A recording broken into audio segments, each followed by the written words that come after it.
Morning and welcome to KeyCorp's second quarter 2025 earnings conference call. At this time, all participants are in a listen-only mode. Later, we will conduct a question-and-answer session. If you'd like to ask a question, please press star one on your telephone keypad. As a reminder, this conference is being recorded. I would now like to turn the conference over to Brian Mauney, KeyCorp Director of Investor Relations. Please go ahead. Thank you, Operator, and good morning, everyone. I'd like to thank you for joining KeyCorp's second quarter 2025 earnings conference call. I'm here with Chris Gorman, our Chairman and Chief Executive Officer, and Clark Khayat, our Chief Financial Officer. As usual, we will reference our earnings presentation slides, which can be found in the Investor Relations section of the Key.com website. In the back of the presentation, you will find our statement on forward-looking disclosures and certain financial measures, including non-GAAP measures. This covers our earnings materials as well as remarks made on this morning's call. Actual results may differ materially from forward-looking statements, and those statements speak only as of today, July 22nd, 2025, and will not be updated. With that, I will turn it over to you, Chris. Thank you, Brian, and good morning, everyone. Today, we reported strong second quarter results in what can be described as a dynamic and complex macro environment. Earnings per share were 35 cents, even while we added $36 million to our loan loss reserves and elected to pre-fund our charitable foundation this quarter. Revenues were up 21% from a year ago, while expenses were up about 6% excluding the charitable contribution. Our pre-provision net revenue increased by $44 million sequentially, marking the fifth straight quarter that our PPNR has increased. In the aggregate, our PPNR has grown over 60% since the first quarter of 2024. We continued to demonstrate strong commercial loan growth. As of June 30th, we had already achieved our full-year plan to grow commercial loans by about $3 billion in 2025, and our backlogs in both institutional and middle market continue to build as we look to the second half of the year. We also continue to drive incremental value from our high-quality deposit franchise. Entering the year with a historically low loan-to-deposit ratio of 70%, combined with the runoff of low-yielding consumer mortgages, has afforded us the flexibility to prioritize beta management in the first half of the year. As a result, we have been able to manage down our deposit costs, which are now below 2%. Additionally, our cumulative down beta has reached the mid-50% range, which matches our terminal beta from the rising rate cycle. With respect to fees, which grew 10% from a year ago, our priority fee-based businesses all continue to perform very well. Investment banking had its second-best first half of the year in history as debt and equity issuance normalized after pausing in April, particularly as we approached the end of the quarter. We raised over $30 billion of capital for our clients in the quarter, retaining 22% on our balance sheet. Commercial payments fee equivalent revenue grew high single digits year over year. Assets under management reached a record $64 billion. Additionally, sales production in our mass affluent segment was a record in the first half of the year. Finally, commercial mortgage servicing continued its strong performance as named special servicing balances reached record levels and active special servicing balances remained near record levels.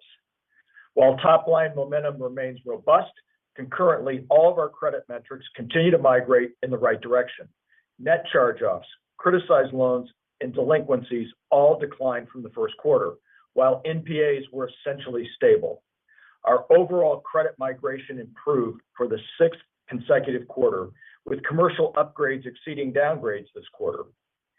Our strong first half results, combined with our healthy pipelines and active client engagement, drive our optimism that we will meet or exceed all of the full year and exit rate financial targets that we detailed for you at the beginning of the year. As Clark will discuss in more depth shortly, we are increasing our net interest income and loan growth guidance. Based on the rebound in client activity, we continue to feel good about our ability to deliver 5% or better fee growth this year. Investment banking pipelines remain at historically elevated levels, essentially flat on a linked quarter basis. Concurrently, we remain committed to holding expense growth in the low to mid-single digit range, even while investing meaningfully in our frontline bankers and increasing our tech spend by nearly $100 million this year. On the hiring front, we are on track to increase our frontline bankers and client advisors by roughly 10% this year. We have successfully recruited highly skilled investment bankers, middle market relationship managers, wealth managers, and payments advisors to our platform, and our active recruiting pipelines remain strong. I'm also encouraged by our strong retention rates, which are reflective of our highly engaged sales force. As a reminder, we accelerated investments in people and technology late last year, and we are already seeing returns on those investments. For example, in the case of our middle market banking, the teams that we onboarded in Chicago and Southern California this last November have already driven new client growth, loan volumes, payments, and investment banking business. Our platform is very attractive to bankers with specific expertise that aligns to our industry verticals. Our new teammates can join the Key team and be more impactful to both their clients and their prospects. To wrap up, we had a solid first half of the year. We remain vigilant in a dynamic environment and are well positioned for a wide range of scenarios. We are operating from a position of strength. We have a leading capital position among our peers and ample liquidity that gives us flexibility to take advantage of the inevitable market dislocations. Our clearly defined structural net interest income tailwind is materializing as expected. We are enjoying significant success in the marketplace while concurrently making investments in people and technology that will drive our future growth. With that, I'd like to turn it over to Clark. Clark? Thanks, Chris. Starting on slide 4, we reported second quarter earnings per share of 35 cents. Revenue was up 21% year over year, while expenses increased 7%, or 6% adjusting for a charitable foundation contribution that we've historically done later in the year. Tax equivalent net interest income was up 4% sequentially and 28% year over year. Non-interest income increased 10% year over year, reflecting continued momentum across investment banking, commercial mortgage servicing, commercial payments, and wealth. We achieved approximately 1,400 and 300 basis points of total and fee-based operating leverage, respectively, year over year. Provision for credit losses of $138 million included $102 million of net charge-offs and a $36 million reserve build. Roughly half of the build is driven by loan growth and mix shift, and the remainder from the net impact deterioration in the Moody's macroeconomic scenario. Recall, last quarter we made a qualitative adjustment to account for the heightened uncertainty at the time. We reversed some of that build this quarter as the uncertainty is now reflected in the Moody's scenario. Tangible book value per share increased 3% sequentially and 27% year over year. Moving to the balance sheet on slide 5. Average loans were up $1.4 billion sequentially and increased $1.6 billion on a period-end basis. On a spot basis, C&I loans grew $1.7 billion and CRE loans grew $500 million, partially offset by the intentional runoff of low-yielding consumer loans, namely residential mortgages. Within C&I, the growth continues to be broad-based across industries and regions with both large institutions and middle market clients. Most of the growth was from new clients to Key. C&I line utilization ticked up approximately 50 basis points to 32%. The CRE growth was primarily driven by project-based deals in affordable housing, traditional multifamily, and data centers. On slide 6, average deposits declined by less than 1% from last quarter as we prioritized beta management in the first half of the year and primarily reflected a reduction in higher cost commercial client balances and retail CDs. Compared to the prior year, total deposits and client deposits both increased by 2%, reflecting growth in consumer balances. 95% of commercial balances are with clients that have an operating account with Key. Non-interest-bearing deposits were 19% of total deposits, or 23% when adjusted for the non-interest-bearing deposits in our hybrid accounts, stable to the first quarter. Interest-bearing deposit costs decreased by 9 basis points during the quarter, and total deposit costs were managed below 2%.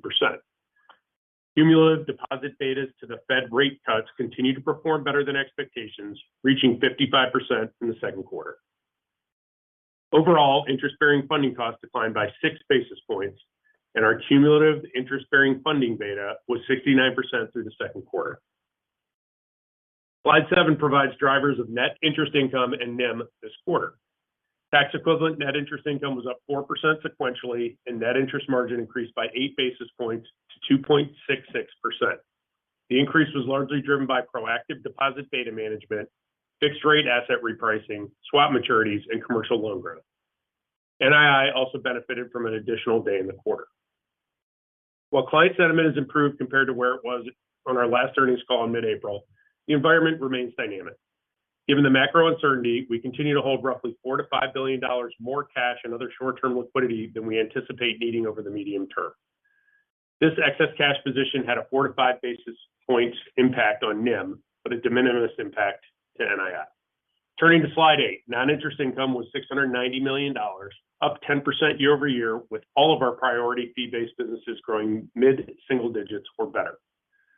Investment banking and debt placement fees were $178 million, an increase of 41% year over year.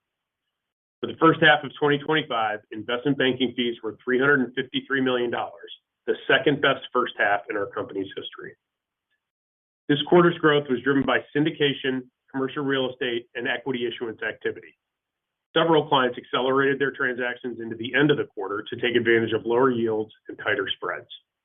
While this does pull forward some activity from the third quarter, we have since backfilled a good majority of that pipeline, and so if current conditions hold, we're optimistic that the third quarter investment banking fees could look similar to 2Q levels.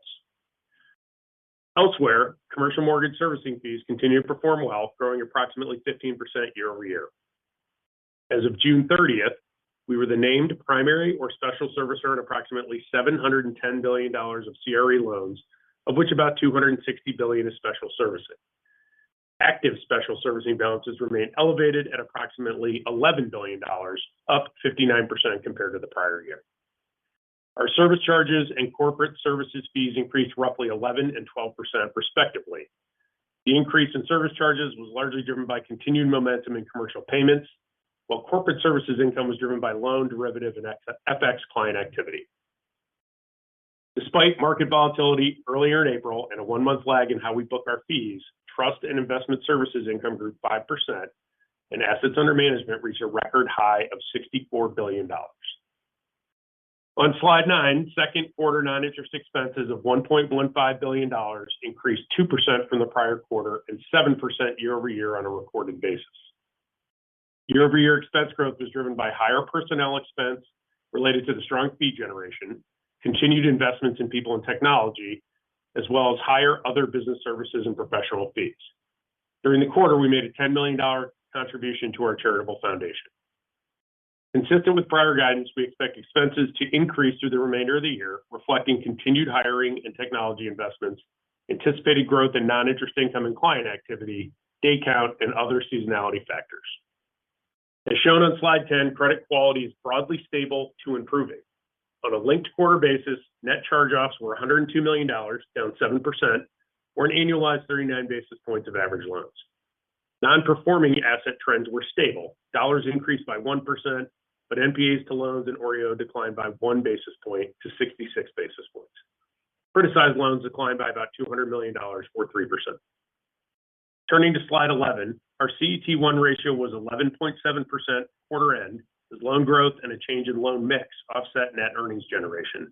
Our marked CET1 ratio, which includes unrealized AFS and pension losses, rose slightly to 10%. We believe both ratios continue to be at or near the top of the peer group. Moving to slide 12, we are positively revising our 2025 guidance given the strong first half of the year and encouraging pipelines we see heading into the back half. This guidance continues to incorporate a range of potential scenarios, anywhere from 0 to 4 cuts, as we move through the balance of the year. We now expect full-year net interest income growth of 20 to 22%, compared to prior guidance of approximately 20%. As a reminder, roughly 8% of our NII growth this year is due to the Scotiabank investment and related securities portfolio repositionings that we executed late in 2024 implying organic NII growth in the low teens this year. We also now expect our fourth quarter exit rate NII to grow 11% or better compared to the fourth quarter of 2024, and fourth quarter NIM to be approximately 2.75%. We've also improved our loan guidance for the year. As a reminder, our previous guidance for average loans was down 2 to 5%, with loans flat on a period end basis, including commercial loans up 2 to 4%. We now expect average loans for the full year to be down 1 to 3%. On a period end basis, loans are now expected to be up approximately 2%, with commercial loans growing about 5%. Other P&L guidance remains broadly unchanged. We continue to expect adjusted fees will grow 5% or a little better, with the upside primarily dependent on IB pipelines pulling through the second half. Expenses up 3 to 5%, and note that we are currently planning to be at the midpoint of this range given client activity levels and pipelines to date. Net charge-offs as a percent of loans in the 40 to 45 basis point range. With respect to capital, we continue to target marked CET1 ratio of 9.5 to 10% over time, but as the macro outlook remains dynamic, it's our intention to manage to the high end of this range in the near term. With that, I will now turn the call back to the operator to provide instructions for the Q&A session. Operator. Thank you. We will now begin the question and answer session. If you would like to ask a question, please press star followed by 1 on your telephone keypad. If for any reason at all you would like to remove that question, please press star followed by 2. Again, to ask a question, please press star 1. The first question comes from Ryan Nash with Goldman Sachs. You may proceed. Hey, good morning, guys. Hey, good morning, Ryan. Chris, hey, Clark. So, you guys had better than expected in investment banking fees, and you also had stronger loan growth in the quarter. Sounds like pipelines are still pretty healthy coming into the back half. Clark, you made some comments about 3Q investment banking, which sounded pretty upbeat. So, maybe just to start off, Chris, can you maybe just talk about what you're hearing from clients in terms of their sentiment and their eagerness to borrow and transact? And maybe, Clark, can you just talk about how all of this translated into your financial outlook in terms of the higher NII and loan growth? Thank you. And I have a follow-up. Sure. Well, let me start. From a client sentiment, I would say that our clients are cautiously optimistic. I'm out, as you know, talking to our clients all the time, and it's interesting. They go through all the macro concerns, geopolitical, tariffs, trade, and then you ask them about their business, and they say they feel pretty good about their business. So let me start with the consumer, Ryan. Our consumer is just fine. Just as a reminder, at funding, our consumers have a FICO score of about 767. And so as you look at how the credits are performing, if you look at how spending volumes are performing, our clients are in good shape. I think one of the things that the models really fail to pick up is the wealth effect, and the fact that household wealth in the United States over the last 15 years has increased by about $100 trillion, and that's not inconsequential. And I think, when people start looking at hours worked and they start looking at the labor participation rate, I think sometimes that's missed. For example, we're a Main Street bank, and we have perfect information, and 1 million of our 2.5 million customers have between $500,000 and $2 million to invest. So that's the consumer. The consumer's in good shape. Let's talk about commercial for a second. I think balance sheets are healthy. Their liquidity is in good shape. I think the companies are a lot more agile, Ryan, than they were even going into the pandemic. If you look at their supply chains, if you look at their ability to just make changes on the fly, it's interesting. We perform a very detailed survey on 850 customers that borrowed $10 million or more. 50% of them think that the current environment is an opportunity for growth. As it relates to tariffs, because that's always a topic for everyone, 30% of our customers are impacted by tariffs. But here's the interesting thing. Of the $56 billion that we have outstanding in C&I, only 3% are significantly impacted in a direct way by tariffs. So that's just a little bit of a rundown there. The one thing I would add, I guess, that I don't think people are talking about enough, it's not that pertinent to publicly traded companies, but for private companies, this 100% bonus depreciation, I think that's very significant. And none of that is in any of the plans that we're sharing with you today and any of our updated guidance. I think in the back half of the year, for the first time in a long time, you're going to see a significant ramp up in CapEx. And I'll just close by just giving a couple watch points, as I always do. I think, while we at Key, our criticized loans are down 13% year over year, the areas that we're watching very, very closely are any place there's leverage. My view is we could very well be in a higher for longer scenario. And if that's the case, we got to really watch these leverage companies. Only 2 to 3% of our loans are leveraged. The other place we're watching is any place that's dependent on Medicare funding. So that's hospitals and other places. We're watching those. And then we have a little bit of an outside-in perspective from our third-party commercial loan servicing business. As you know, we're named special servicer on $267 billion of loans. And when they go into active, we're basically the workout agent.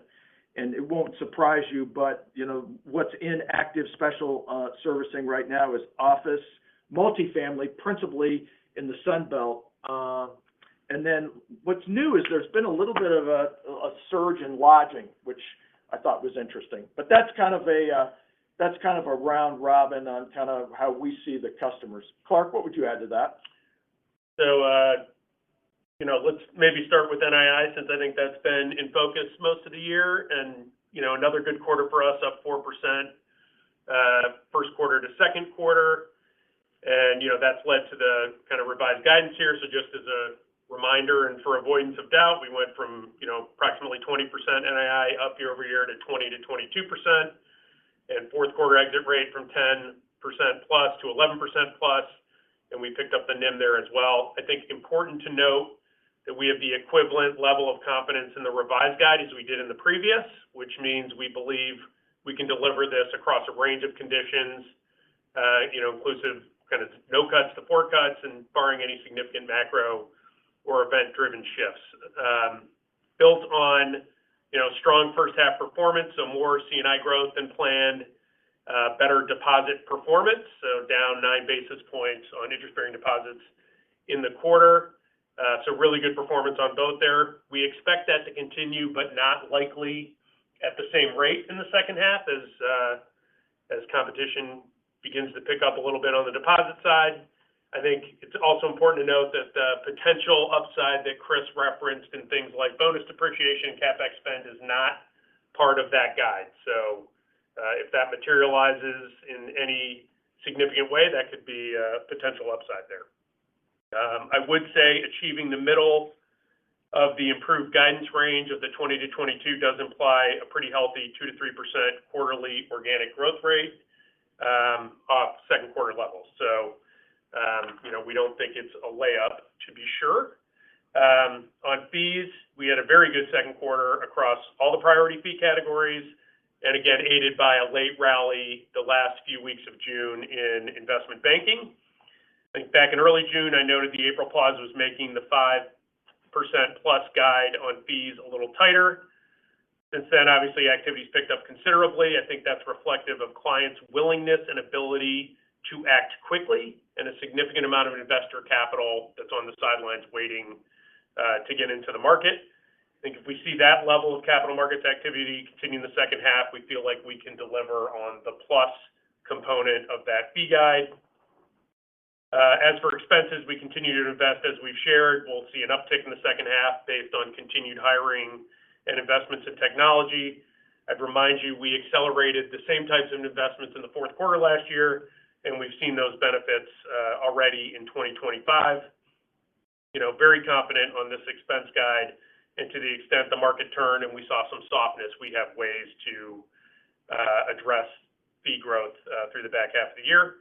But we don't plan to do that at the expense of sound investments for future profitable growth.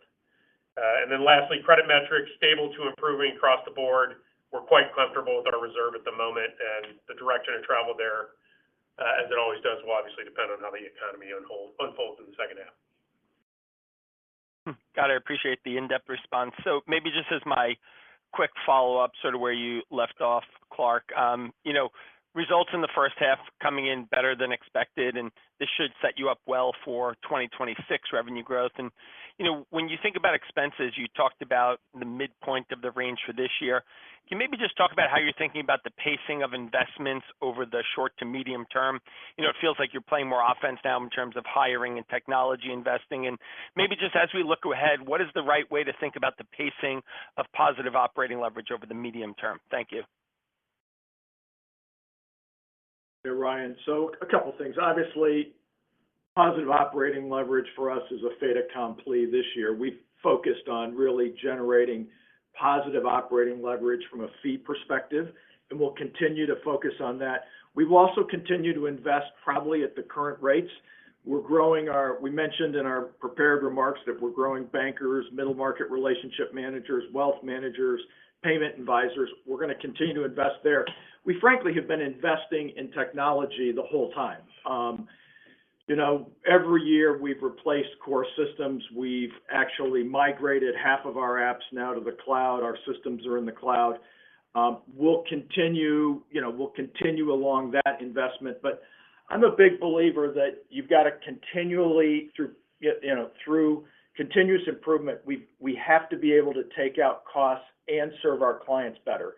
And, we were an early adopter when you think about, robotic process automation. We've been an early adopter on machine learning. That goes as far back as our performance in PPP, you'll remember. And, we're very focused on using technology to not only take out expense, but have it be a better experience for both our teammates and our employees. Thanks again. Thank you. Thank you. The next question comes from Scott Siefers with Piper Sandler. You may proceed. Morning, guys. Thanks for taking the question. Clark was hoping. Yep. Hey, Clark was hoping you could expand a little on some of the deposit comments you made in response to the last question. Just basically sort of deposit pricing strategy, given the 9 basis points improvement sequentially, and expectation that will continue. Maybe more broadly, sort of the pricing versus growth balance. I know you're in an excess liquidity position, but would just be curious to hear your thoughts there. Sure. So just to maybe put a finer point on your last comment there, we came in at kind of loan to deposit ratios at the low end of the peer group, 70%. So I think that affords us a little bit of flexibility there. I think our deposit costs slightly higher, so some room there, and a lot of CDs and MMDA promotional rates rolling over kind of month to month.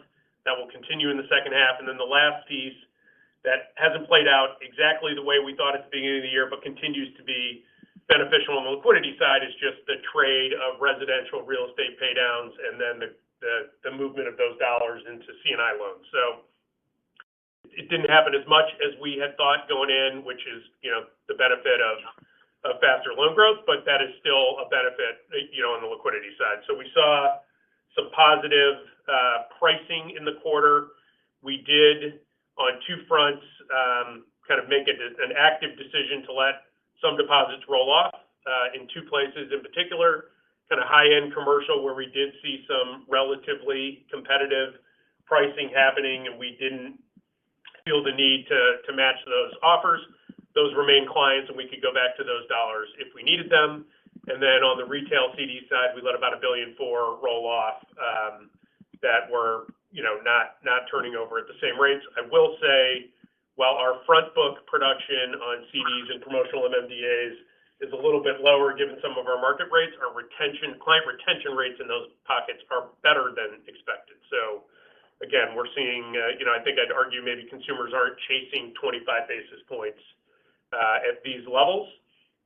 And then maybe one other point on deposits, which are, in the quarter, we did see CRE clients use cash to do acquisitions instead of pay down. Those pay downs would have been deposits. So they're using cash to buy new properties. That would also exist in our servicing book.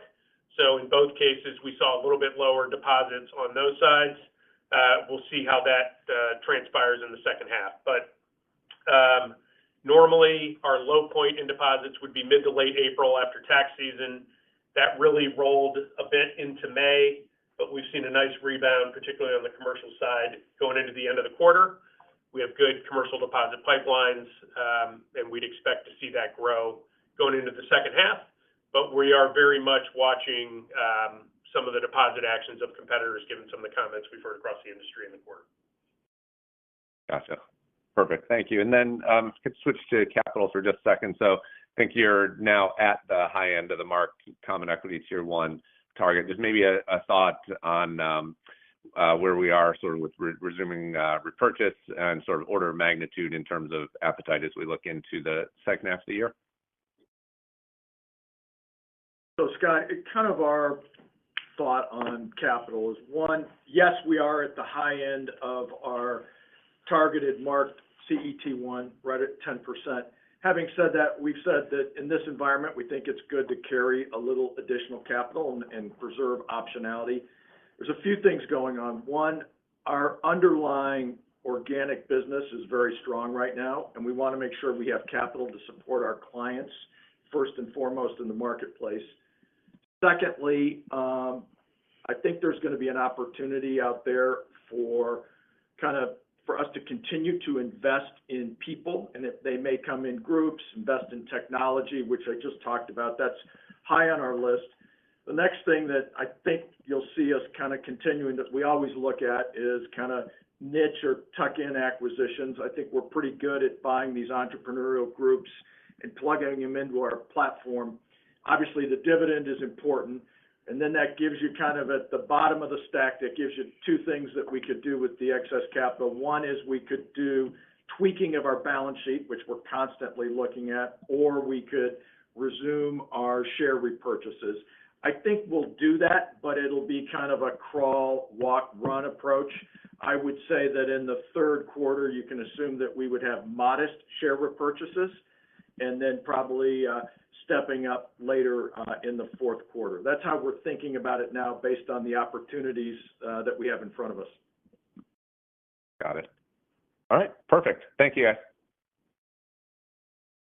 Thanks, Scott. Thank you. The following question comes from Ebrahim Poonawala with Bank of America. You may proceed. Hey, good morning. I guess maybe just Clark, following up with you on the NII and the margin outlook. I think in the past you've talked about the margin potentially hitting 3% as you think about a normalized level for the margin. So if you don't mind, as we think about the 275 exit run rate in the fourth quarter, one, do you think we can get to 3% by next year? And in that world, I know you talked about the loan to deposit ratio. Like, is the balance sheet larger or smaller before you get to the 3% NIM? Yeah. So, look, I think one note, we were at 266 in the quarter, and as we noted, we are carrying a little bit extra cash. That probably cost us 4 or 5 basis points on NIM. So I think there's, continued strong performance there. We still feel confident that, by end of 26, we can be at 3% at the current course and speed. In terms of balance sheet size, I'd say there's, probably a couple ways to think about it. One, in our business model, and this is not an NII specific answer, but we don't feel that we necessarily need to grow the balance sheet to grow the business, given some of our capital markets distribution capabilities. That said, we will continue to see residential real estate run off, something like about $600 million a quarter is what we've seen this year, maybe another $2 billion or so next year. That affords us some liquidity to invest in C&I growth on an ongoing basis. And at this point, given our liquidity position, we could take down cash and or reduce the securities book a little bit if we wanted to. So I think there's ways to actually grow NII and reflect that in a better NIM over time without necessarily a significantly larger balance sheet. But again, we'll operate based on, to some degree, where the environment is, and we've carried additional cash in the quarter, just given the April pause and some of the uncertainty we've seen out there. Got it. And I guess maybe just going back, so I think my takeaway based on your responses was momentum both on lending and capital markets seems to be strengthening as we look into the back half of the year. And I think, Chris, you mentioned about hiring of bankers. Just remind us the I'm not sure if you spelled out the number of bankers you plan to hire, and are these within your existing verticals? Kind of what's the focus when you think about incremental banker hiring? Yeah, so what we said is we were going to increase our frontline people by 10%, and specifically we talked about investment bankers. So we're really building; those are clearly being built out within our verticals. We talked about middle market relationship managers, and those folks, as you know, are typically in a given geography, but they obviously point to many of our industry verticals because that's where we have the greatest leverage in the marketplace.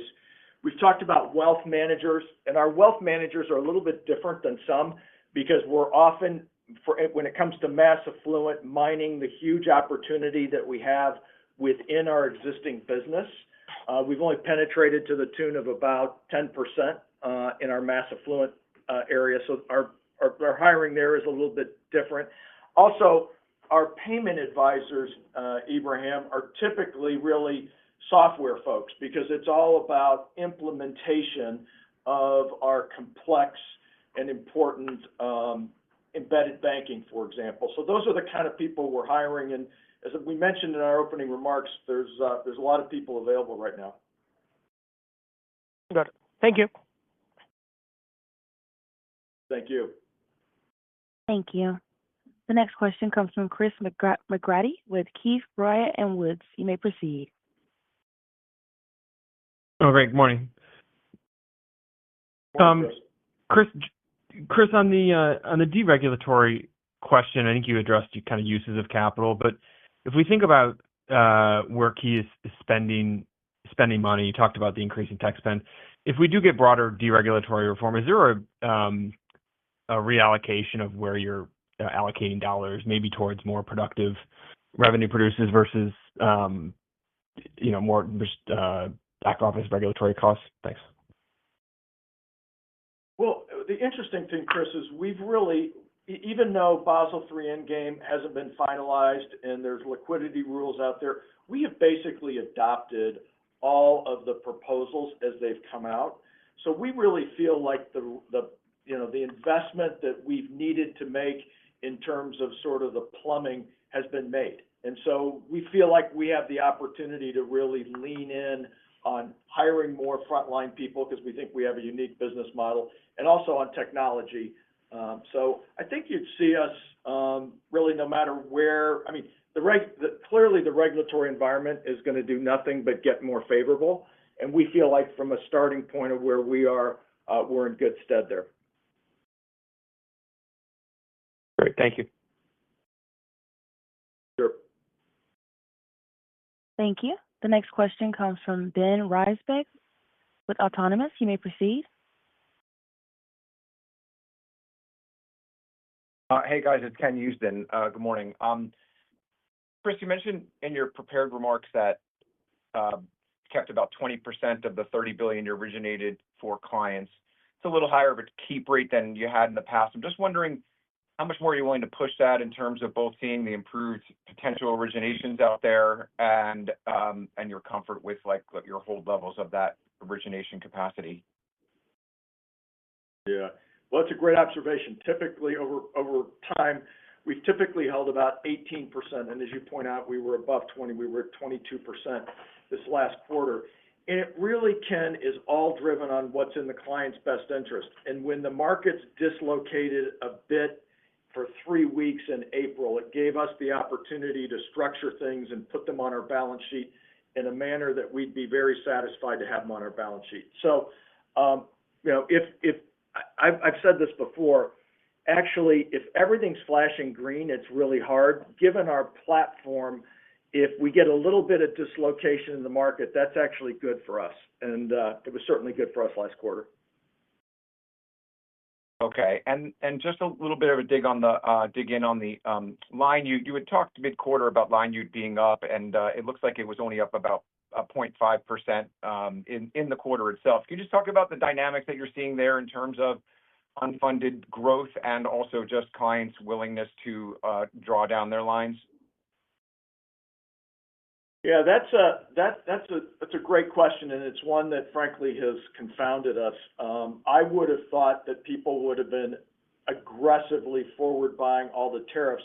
It's interesting. In the middle of the quarter, we were actually up more like 1%, and we ended up the quarter up about 0.5%. It continues to be something that we're watching. Obviously, that's the easiest way for us to grow loans. I think as we get into an environment where there's probably more certainty, we may see people forward buying the tariffs, but we have not seen a lot of that in our book, and we're pretty close to our customers. I've been surprised.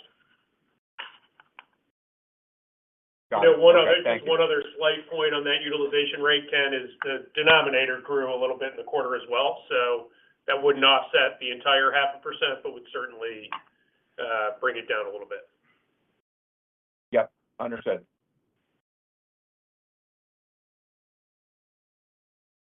Thank you. We have a question from Manan Gosalia with Morgan Stanley. You may proceed. Hey, good morning. Can you talk about just pricing competition on both the loan and deposit side? I think some of your peers have noted some pressure on spreads, and you also called out tighter spreads in the capital markets. So as you think about your forward loan growth, can you talk about how you expect spreads to trend? And maybe also on the deposit side, I think you called out that you expect more competition there. So if you can talk a little bit more about that. Sure. So let's start with loans because we've touched a little bit on deposits this morning. So on the loans, if you look at the pricing of our loans, we're basically flat year over year. We are seeing additional competition, additional market participants, and that sometimes manifests itself in people taking larger hold levels. It manifests itself in people stretching maybe a bit on structure. We clearly aren't doing that. But as I've said many times, a properly graded commercial loan can't return its cost of capital, and that's why our business model is so important, Manan, in that we can do so many other things for these clients. So our pricing has actually stayed flat, but I think pricing on quality loans will continue to be a challenge just based on what I see as excess capacity out there. Having said that, as you can see, we are able to monetize these relationships in a variety of ways. Well over 95% of our borrowing commercial customers, in fact, have a more wholesome relationship than just borrowing. So I think that's really important. I think that's the key, and that, frankly, is how banks like Key can compete with a variety of competitors. On the deposit front, I think Clark covered that. We've seen very rational pricing to date. Although obviously we, like you, have heard some of the recent discussions of increased focus on pricing. Clark, what would you add to that? Look, we noted a little bit more competitive pricing on the commercial deposit side. We'll watch that closely, particularly as we expect some growth in that book in the second half. I think broadly, in our markets at least, consumer pricing has been pretty rational, as Chris noted. There are some spots where we've seen, either a push on premiums or a push on some teaser rates. We have seen, conversely, in a couple of Western markets, some large players actually take their front book rates down. So it's a little bit of a mixed bag, and I think when you get to this level in the deposit game, it is a very local market-to-market business, and we're watching it in exactly that way. Got it. Very helpful. Maybe on the credit side, with the strong C&I growth and the mix shift in loans, how should we think about the reserve ratio from here? Has it bottomed here, or is there more room to bring it down if criticized loans and NPLs keep moving lower? Yeah, I mean, look, three things, as you know, drive the reserve, right? The loan growth, the general credit quality of our own book, and then the macroeconomic environment. So I think, as we said, our credit metrics overall stable to improving. If we continue in that direction, you would see that reflected appropriately in the reserve. Half of our build this quarter was really loan growth. So, that's a high-class problem, generally speaking.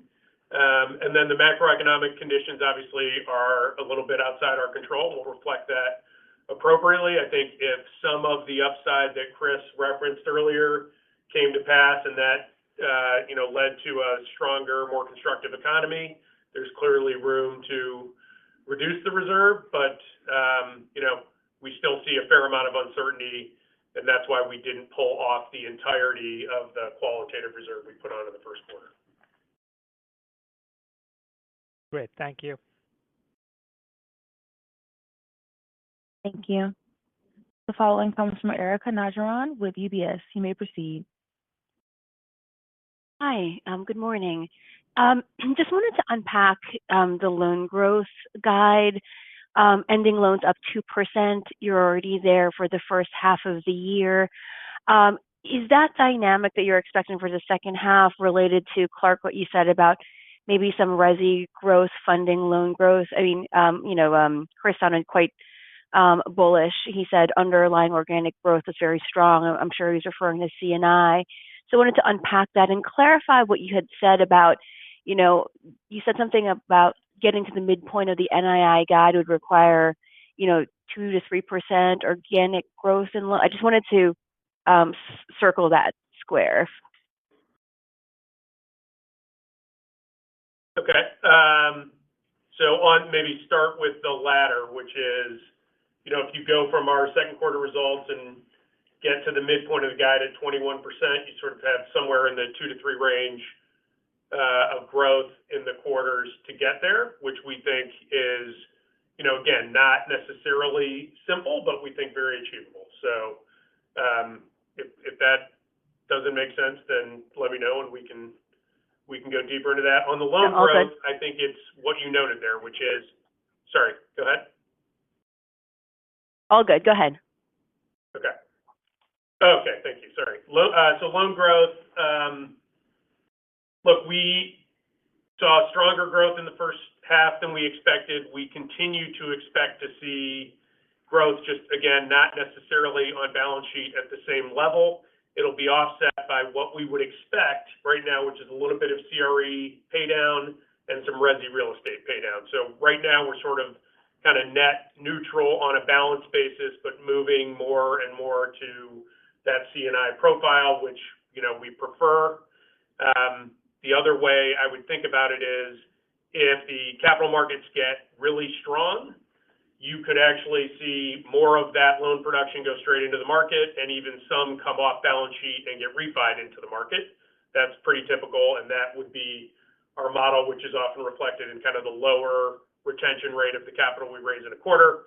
Conversely, if things slow, as Chris noted, we might use the balance sheet a little bit more, but it's probably on aggregate lower volume. So it gets us kind of similarly to a balance sheet growth rate on the C&I side, which again, we think gets, offset by the runoff in those other portfolios.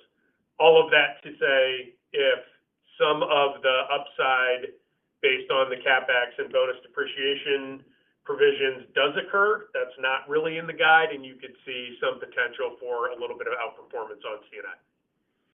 And we're assuming at current rates that the runoff of our mortgage book is $600 to $700 million a quarter, just to give it in perspective. Got it. Thank you for that. And my second question is just wanted to sort of unpack maybe the balance sheet mix for the rest of the year and into 26. Clark, you mentioned, I think, 4 to 5 basis point net interest margin impact from excess cash. I think you said you have $4 to $5 billion more than you need. I guess I'm wondering, as we think about the balance of the year, how you're thinking about running down that excess liquidity or not, and how we should think about deposit growth from here. I think fully understand your comments on pricing, but as we think about the second half of the year, we expect KeyCorp to continue to prioritize price optimization versus deposit growth, or are there sort of seasonal and business benefits to the second half? Yeah, so great question, and you hit on a bunch of the components. So we generally would see seasonal growth in the second half. We would expect that, as I noted, in the commercial book for sure, although we'll watch the kind of price balance trade-off. I don't think, given the loan growth we saw, that we would be as sort of slanted to pricing versus balances as we were in the first half. I think we'd be in a little bit more of a lack of ironic term, a balanced approach here between, rate and dollars. And I think, you'll see stable to slightly growing consumer deposits as well. So I think we'd expect the deposit book overall to grow. We think we have a little bit, all other things being equal, a little bit of pricing opportunity here, just as CDs and MMDA promos roll off. But we're watching that closely. There's been a lot of deposit dynamics in the industry, as we heard through the last week of earnings calls.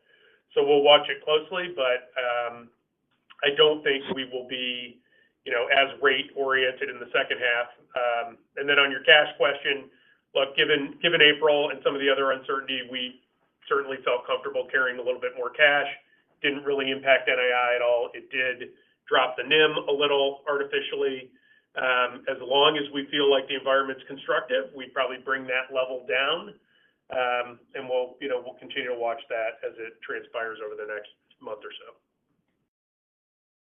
Okay, thanks for taking my questions. Of course. Thank you. We have a question from John Pancari with Evercore. You may proceed. Morning. Morning, John. Just looking for additional color on the loan growth drivers within C&I. I know it sounds like you do expect some strengthening there, particularly as you see the continued roll off in CRE and you're investing the residential roll off into C&I. What are the industries and what type of lending do you expect to be to gain the greatest momentum within the C&I book throughout the back half? And does your guidance for commercial growth, does it reflect that expectation that the capital markets gain steam and you could see some financing go into the markets? So let me start with the last part of the question first. It does not. I mean, we sort of assume kind of a continuation of the way the markets are currently operating, because that's just an easier way to plan. In terms of where we see the volume, it's pretty broad-based, but we're fortunate in that we are significant players in certain areas that lend themselves to sort of continuous new projects. One would be renewables, and obviously renewables have been in the media a lot lately. We finance literally the best players in the renewable energy space. The way the bill was written is as long as you're completed in 4 years, you're in good shape. And so our backlogs there are intact. And in talking to our leaders there, we feel good about that. The next area where we get a lot of growth is affordable. Affordable is one of the few areas that I've always said, people on both sides of the aisle really agree on. And there's a bunch of things that are very good on a net basis for affordable. So those pipelines are strong.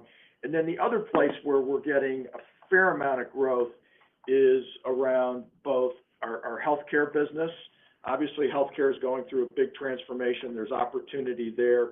We also have a public sector business that's having a good year. And then just broadly, our middle market bankers are gaining share broadly. So that's where the growth is coming from, both that which we funded and that which we see in the pipeline.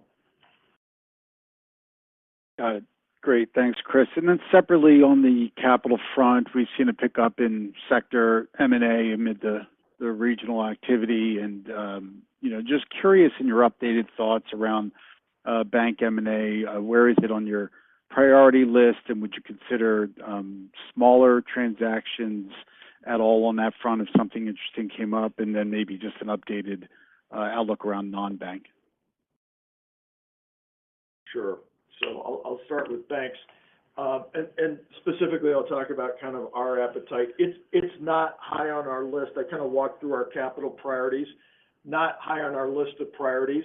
I just think right now, I think there's an environment where in the larger banks, you have a lot of people interested in buying and no one interested in selling.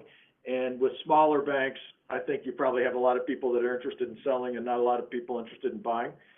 Having said that, I do think we're going to start to see a pickup in bank M&A. We've already seen, obviously, a little bit of that. So that's the first point. The second point is actually really important for our business, and that is just greater velocity in M&A in general. We obviously have a very large M&A business. That business, middle market M&A has been down significantly.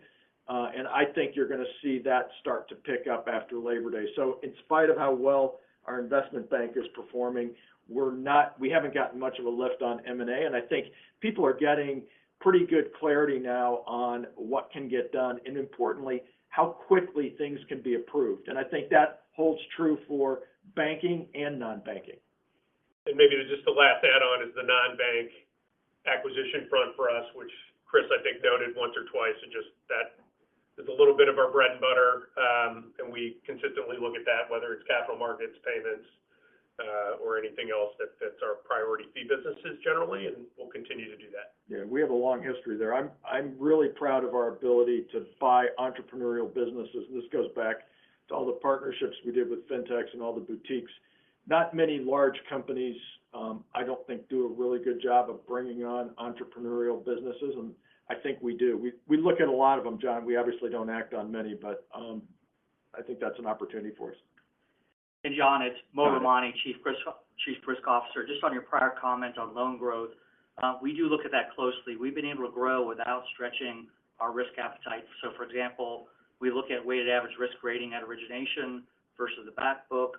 We look at policy exceptions. So there's nothing that will give us concern that we're having a stretch to achieve this loan growth. So. Good point, Mo. Okay, great. Thank you for the color. Thank you. We have a question from Matthew O'Connor with Deutsche Bank. You may proceed. Good morning. Can you frame how far along you are in terms of adding the 10% bankers across the businesses? Are you halfway? Have you front-ended it a bit? I don't have those numbers in each of the categories, Matt, but we front-ended a bit because, as you know, there's somewhat of a recruiting season, and so we've been very busy from the time people receive their bonuses to present. And obviously, as we get late in the year, it will tail off. Mm-hmm. Okay, that's helpful. And then just separately, any updated thoughts on consumer lending strategy? I know you talked about continued rundown in the mortgage book, and obviously other areas have been running off as well. But just any updated strategic thoughts on consumer lending? Thank you. Sure, Matt. I think what you'll see us is lean into HELOCs. We have the capability to do it. We're in the business right now. And obviously our client base is older, has equity in their home for a variety of reasons that you know well, probably won't be moving and will be looking at tapping into the equity. And so I think that's probably a $2 or $3 billion opportunity for us as we ramp that up. Okay, thank you. Thank you, Matt. Thank you. I'll now pass it back to Chris Gorman for closing remarks. Well, we appreciate everyone's interest in Key and the discussion this morning. If anyone has any further questions, please reach out to our investor relations team directly. Thank you. We're adjourned. Goodbye.